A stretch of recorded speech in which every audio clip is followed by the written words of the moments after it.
But the journey has just begun.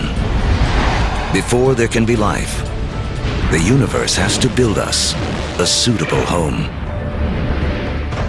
To build a proper house, you have to assemble the right materials all in one place. Now, when planets form, it's the same thing. It's the materials that you have at hand that's going to dictate the kind of house that your planet's going to be. To get enough of the right material in the right place all at once takes a very long time. Over the next 8 billion years, more than half of history as we know it, the element factories continue their work. Stars explode and are reborn. Each generation with more heavy elements than the last. Until 4.6 billion years ago. Finally, there are enough materials gathered for the next step on the path to us.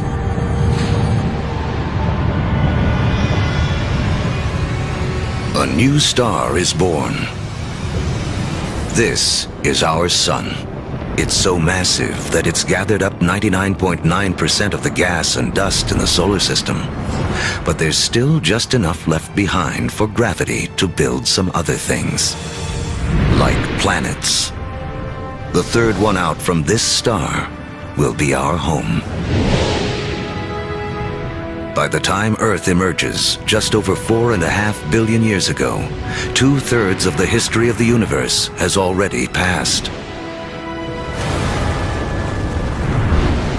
The first sunrises sweep across a foreboding alien planet.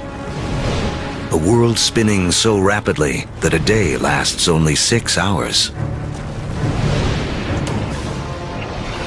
When you go back to the early Earth, right after the planet formed, you really have to think of the Earth as another planet.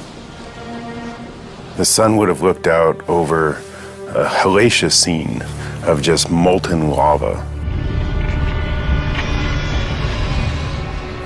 In places, you would see rafts of black volcanic rock.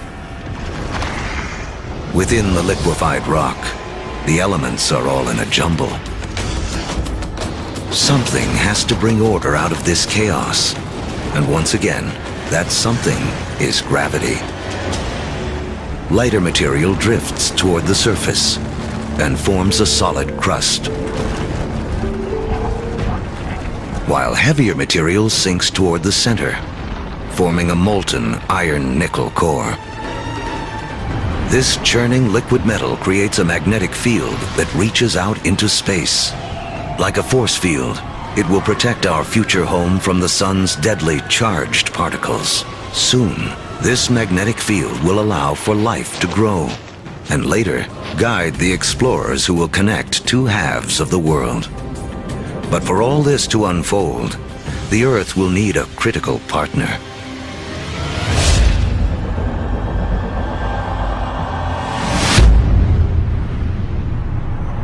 Four and a half billion years ago, an object the size of Mars smashes into the planet at 25,000 miles per hour.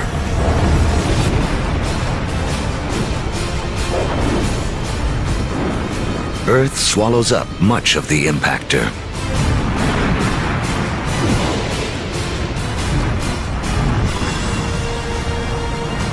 But a spray of molten debris is whipped off into space. Within as little as a year, gravity gathers this debris into a secondary sphere in orbit around the Earth, where it has been ever since. The formation of the moon was an incredibly important event in Earth's history. And in fact, its creation over 4 billion years ago is really important to the Earth's climate today.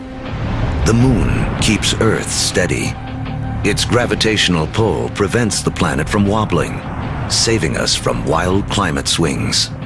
And the collision that formed the moon leaves Earth tilted on its axis, giving the planet a key ingredient to life: seasons. Having seasons is very, very important for the evolution of life on the Earth. And having some stability in the tilt of those axes. That's very, very important also for maintaining life on the Earth. The moon's gravity also begins to slow Earth's rotation, which will eventually lengthen our days from 6 hours to 24.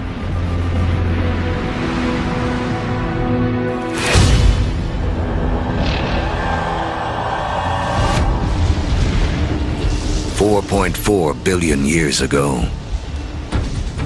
It's too hot on Earth for liquid water to exist, but there's water vapor, steam in the atmosphere. The trick is how to get it out of the sky onto any world where you hope to have life. A little rain must fall.